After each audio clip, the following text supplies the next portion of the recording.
নমস্কাৰ সকলোকে পুনৰ এটি নতুন ভিডিঅ'লৈ স্বাগতম জনাইছোঁ।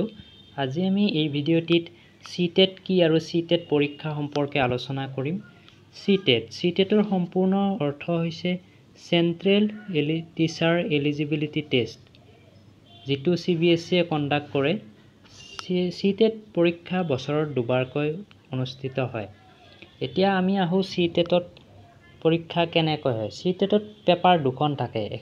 এখন থাকে পেপাৰ 1 যিটো LP লেভেলৰ কাৰণে, আনখন থাকে পেপাৰ 2 যিটো UP পৰ্যায়ৰ কাৰণে। LP পৰ্যায়টো ক্লাছ 1ৰ পৰা ক্লাছ 5লৈ আৰু UP পৰ্যায়খিনি ক্লাছ 6ৰ পৰা 8লৈ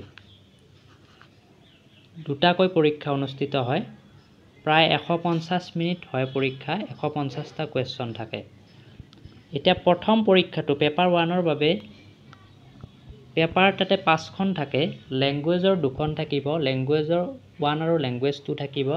লগতে child development pedagogy, environmental study আৰু মেথমেটিক্স, এই 5খন পেপাৰ থাকিব।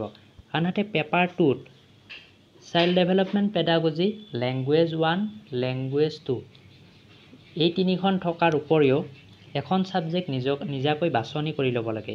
সেইখন হয়তো মেথছ বা ছায়েন্স ল'ব পাৰে, নাইবা ছ'চিয়েল ষ্টাডিজ ল'ব পাৰে। আৰু দুয়োটা পৰীক্ষা এদিনতে অনুষ্ঠিত হয়।